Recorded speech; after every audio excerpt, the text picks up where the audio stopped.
Hello everyone, welcome back to the Cozy Food Corner by Chini. පටන් ගන්නවල අද දකින්න ඇති. අද අපි හදන්න යන්නේ lemon rice with පිසේටි කියලා මම නම දැම්මේ. පිසේටි කියන්නේ green peas වලට ඉතාලි භාෂාවෙන් තමයි මොනවාද green peas වලට පිසේටි කියලා කියන්නේ. නම දිග හින්දා මම short form එකක් විදිහට අර නම මේකේ ගත්තා. ඉතින් ෂෝට් නම හින්දා මේකටම කියන දැක්කා වගේ එකටම අද අපි ලෙමන් රයිස් එක හදන්න මේක එක එක විදිහට හදනවා. මං ඉතින් ගෙදර තිබ්බ බඩුත් එක්ක මට හදන්න රෙසිපි විදිහට මං හදන රෙසිපි එක තමයි මම මේ අරගෙන ඇවිල්ලා තියෙන්නේ. එකටම පිසෙට්ටි ටික මෙහෙට ඉන්න විදිහට තියෙන. ඉතින් මම ඒක කඩලා හොදලා ගන්නවා. ඊට පස්සේ ඔයිල් එක දාගෙන බටර් ටිකක් දාලා ඒක ෆ්‍රයි වෙද්දි බටු ටික ලෑස්ති කරලා තියාගන්න ඕනේ. මම රෙඩි කරන වීඩියෝ එකක් ගත්තට මම ඒක රෙකෝඩ් කරලා නෑ හරියට. ඒ ඉන්න මං ගාවේ වීඩියෝ එක නැහැ. එතකොට රට කජු ඊට පස්සේ කජු ඒ ටික දාලා ටිකක් ඒක ෆ්‍රයි වෙන්න ඇරලා ඔයාලට මෙතන කඩල පරිප්පු තියෙනවා නම් දාගන්න පුළුවන්. මට කඩල පරිප්පු නැහැ. ඒ හින්දා මම නිකන් තියෙන පරිප්පු එක තමයි දාගත්තේ. දාලා අර ඔයිල් එකෙන් හොඳට බැදෙන්න දෙන්න. එතකොට ඒකේ එනවා වෙනම ටේස්ට් එකක්. ඊට පස්සේ green peas ටික එකතු කරලා අර ඔයිල් එකේ ටිකක් ෆ්‍රයි වෙනකම් ඒක බැද ගන්න. මට ඉතින් ටිකක් බටර් ටිකක් මදි කියලා හිතන ඉඳන් මම ආයෙ ටිකක් දැම්මා. ආයෙ කෑලි මිරිස්, සුදු ලුණු, කරපිංචා ඔය කියන ටිකක් දාලා හොඳට මික්ස් කර ගන්න පුළුවන්.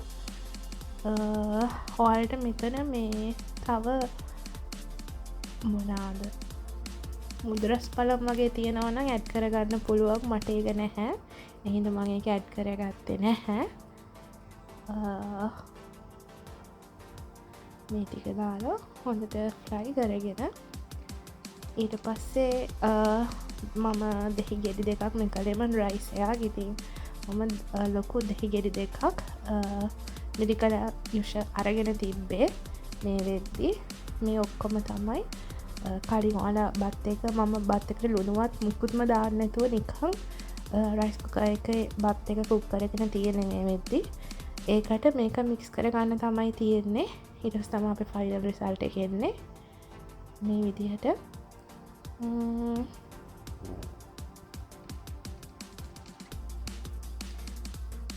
ඔක්කොම ටික මික්ස් කරලා ඊට පස්සේ කුළු බඩු විතරද දාන්නේ කහ ටිකකුයි. මම ටිකක් කහ ටිකක් දාගන්න මොකද මගේ බත් කිසිම දෙයක් මම දාලා නැති හින්දා. කහයි කෑලි මිරිසුයි ලුණුයි තමයි මේකට දාගන්න ඕනේ. දෙහි එක මේකටම දාලා මික්ස් කරලා බත් එකට දාන්නත් පුළුවන්. නැත්නම් මේක දාලා දෙහි එක ඒකට දාලත් මික්ස් කරගන්න පුළුවන්. මම කරේ මේ විදිහට. කැමති විදිහකට කරගන්න පුළුවන්. කොහොම කරත් මේක හරි වෙනම ෆ්ලේවර් එකක් එන වෙන රසක් තියෙන. අපි අර කන හැමදාම අපි දේසියෙන් බත් එකට දෙහි දාලා ගන්නේ නැහනේ. ඉතින් මේකත් එක්ක අරගෙන කොම්බිනේෂන් එක හරිම රහයි. හරිම වෙනස් රහක් එන්නේ.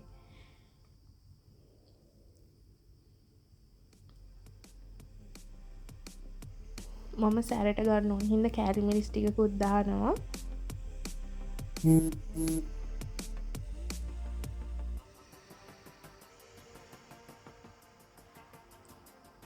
ඊට පස්සේ මේ විදිහට ඔක්කොම ටික දාලා හොඳට මික්ස් කරගෙන මට කියන්න අමතකුණා. මට රෙකෝඩ් කරද්දිත් අමතකුණා. මට ඒක හදද්දිත් අමතකුණා. තෙල් එකටම මේ ඔයාලා ගාව තියෙන අබ ටිකක් දාන්න. අබ ටික දාලා ඒක මේ වෙදි තමයි අනිත් ටික දාන්න ඕනේ. මට අමතකුණා. මං ඊට පස්සේ අන්තිමට තමයි අබ ටික දාගත්තේ. ඔයිල් ටිකක් දාලා ඊට පස්සේ ඒකත් දාලා මේ විදිහට මගේ බත් එකට අරක මිශ්‍රණය දාලා හොඳට මික්ස් කරගන්නවා. සෝ මේ විදිහේ පැනුමක් තමයි එන්නේ. හරිම සුවඳයි. වෙනස්ම රහක්. try කරලා බලන්න. ඉතින් අර හැමදාම කනවා වගේ නෙමෙයි මේ විදිහට ඉඳලා හිටලා කාලා බලද්දි ඒක වෙනම රහක්.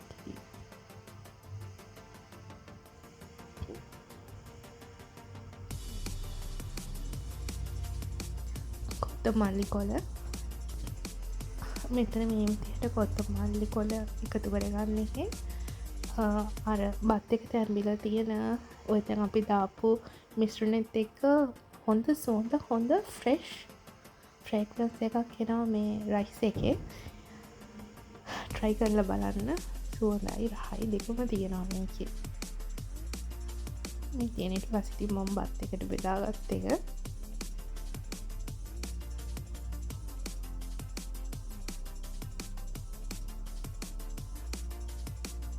ඉතින් ඔයාලට පුළුවන් try කරලා බලන්න. මම වීඩියෝ එකක් වෙනම කරා චිකන් කරි එක හදන එක. ඒක හරියටම රෙකෝඩ් කරලා නැහැ.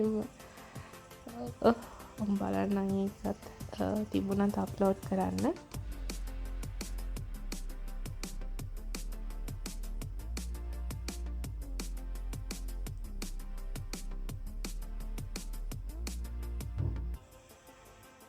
ඊට පස්සේ මේ තියෙන මම හදපු අන්නාසි තෙල් දාලා හැදුවා. ඒකෙන් ටිකක් දැම්මා. මේක තමයි කෑම එක තියෙන්නේ. ඉතින් මේක තමයි අද දවසේ කෑම වේල. අපේ වීඩියෝස් බලුවට ඔයාලට ගොඩක් ස්තුතියි. Thanks for watching.